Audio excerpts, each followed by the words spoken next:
Teman-teman, kita akan membahas perang antara Iran dan Israel. Yang kita tahu ya, Israel adalah negara kuat. Di belakang dia banyak negara-negara yang lebih kuat, siap membentenginya sehingga dia berani melawan negara-negara lain yang tidak pro terhadap dia. Baru-baru ini, Iran menjadi target sasaran dari serangan Israel. Video ini akan merangkum eskalasi terbuka antara Iran dan Israel hingga melibatkan Amerika Serikat. Dan apa dampak jika perang ini benar-benar pecah terhadap Indonesia? Mari kita saksikan. Awal mula konflik terjadi ketika hari Jumat tanggal 13 Juni 2025. Ketika Israel menyerang Iran dengan skala besar-besaran dengan mengirim 330 amunisi yang menargetkan 100 tempat di 6 kota besar Iran. Salah satunya ibu kota Teheran. Dari serangan ini menewaskan sekitar 78 orang dan 300 lebih orang terluka. Dan 20 diantaranya adalah komandan senior Iran. Israel secara mengejutkan melancarkan serangkaian serangan terhadap Iran Jumat 13 Juni 2025 pagi. Militer Israel mengeklaim telah menyerang puluhan target termasuk lokasi nuklir Iran. Bahkan dilaporkan sejumlah pejabat tinggi militer dan ilmuwan Iran turut menjadi korban dalam serangan mematikan Israel itu.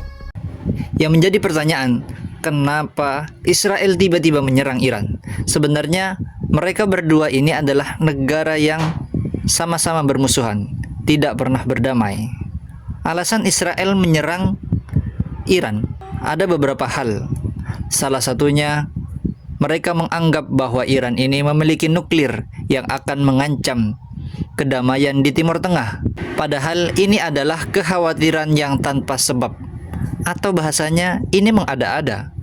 Jikapun ada, mereka pun hanya untuk negaranya sendiri, bukan untuk menakut-nakuti negara lain. Alasan kedua, Israel menganggap bahwa Iran adalah tempat berlindung atau induk dari Hizbullah, Hamas, ataupun pasukan Houthi, sehingga Israel takut pasukan tersebut tambah besar dan membahayakan. Ketakutan yang tanpa mendasar ini membuat Israel menyerang terlebih dahulu terhadap Iran. Iran tidak tinggal diam karena beberapa komandan yang terkena dampak dari serangan tersebut. Iran membalas. Tepatnya tanggal 14 Juni 2025, Iran melancarkan serangan balik dengan mengirim 100 rudal ke arah Tel Aviv, di mana yang katanya Israel memiliki pertahanan kuat dengan Iron Dome tetap bisa ditembus dengan rudal-rudal yang dikirim dari Iran.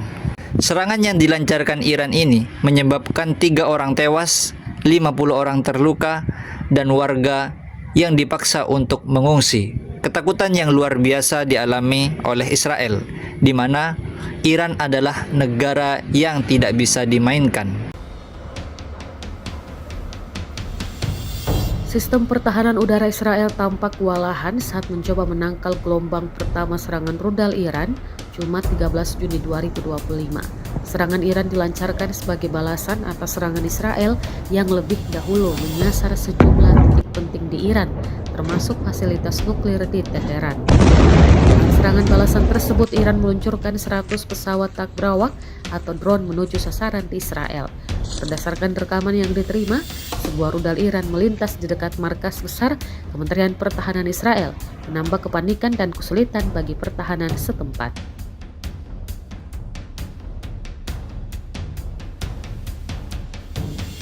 Tanggal 15 Juni 2025, pasukan Houthi dari Yaman juga menembak rudal ke negara Israel. Ini menandakan Yaman menjadi sekutu bagi Iran.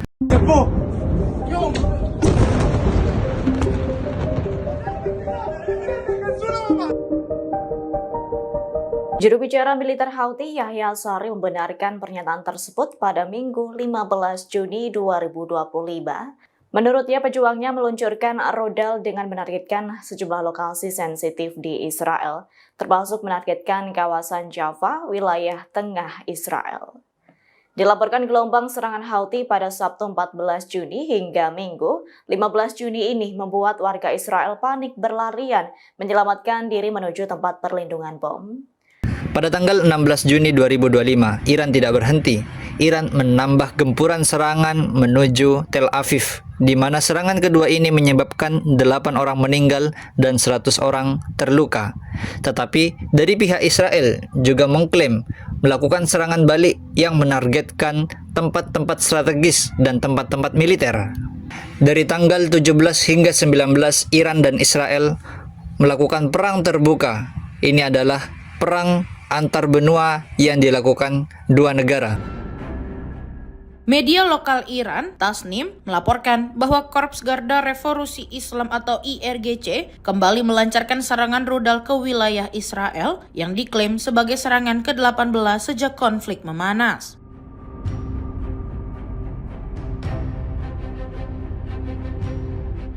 Dalam pernyataan resminya, IRGC menyebut serangan terbaru ini menyasar berbagai titik strategis di wilayah tengah Israel, termasuk fasilitas militer, pusat logistik, serta Bandara Internasional Ben Gurion. Ketegangan ini semakin luas, di mana Amerika yang sebagai sekutu Israel juga menyerang Iran. Tepatnya tanggal 21 Juni 2025, Amerika menyerang situs nuklir yang dimiliki oleh Iran. U.S. military carried out massive precision strikes on the 3 key nuclear facilities in the Iranian regime, Fordow, Natanz, and Esfahan. Menurut Menteri Pertahanan Amerika Serikat, serangan ini untuk melemahkan nuklir dari Iran agar perdamaian bisa terjadi. Akan tetapi, ini membuat Iran semakin murka. Pada tanggal 23 Juni 2025, Iran menyerang balik AS dengan mengirim rudal balistik ke arah Qatar, di mana ada terdapat pangkalan udara milik Amerika Serikat. Dari serangan Iran tersebut tidak ada korban. Iran meluncurkan serangan rudal ke pangkalan udara Al-Udeid, markas militer Amerika Serikat di Qatar pada Senin 23 Juni 2025. Serangan itu merupakan tindakan balasan usai Washington menggempur 3 fasilitas nuklir Teheran Sabtu lalu. Tidak ada korban jiwa atau luka-luka akibat serangan Iran. Akan tetapi, ini menjadikan bahaya bagi seluruh negara, bahwa perang ini bisa memperluas. Kenapa? Keterlibatan dari Amerika ini akan memicu amarah dari negara besar lainnya, seperti Cina ataupun Rusia yang menjadi sekutu dari Iran. Lalu, apakah dampak yang akan dialami oleh Indonesia? Yang kita tahu, Indonesia sebagai negara non-blok, tidak blok barat, tidak juga blok timur. Kita bersahabat kepada Amerika, kita juga bersahabat kepada Rusia. Tetapi di sisi Indonesia yang menjunjung tinggi keadilan dan menjadikan kemerdekaan adalah hak segala bangsa. Kita tahu Israel adalah musuh dari Palestina.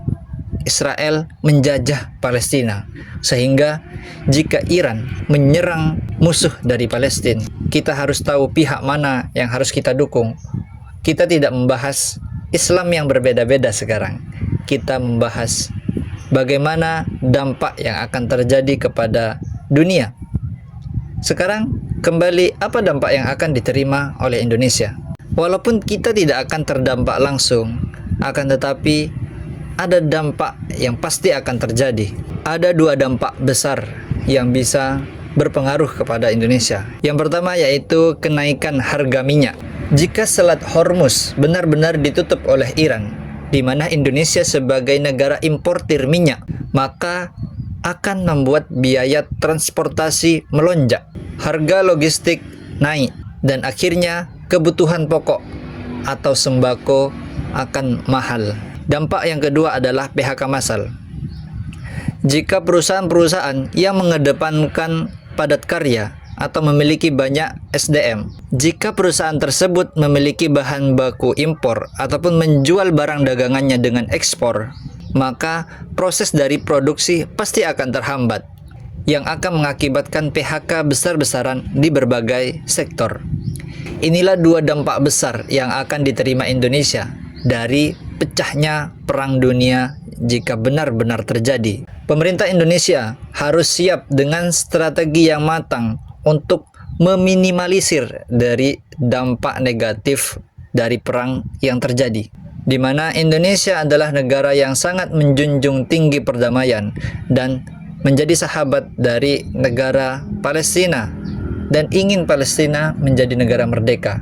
Akan tetapi, menjadikan Indonesia negara yang non-blok adalah solusi yang terbaik untuk saat ini agar kita tetap bisa mempertahankan kedaulatan kita sendiri. Kesimpulan yang dapat kita ambil, Indonesia harus bisa menjaga stabilitas ekonomi dan sosial, karena tidak langsung perang ini akan benar-benar memberikan dampak cepat ataupun lambat kepada negara kita. Semoga Allah Subhanahu wa taala menjaga negara kita. Amin ya rabbal alamin.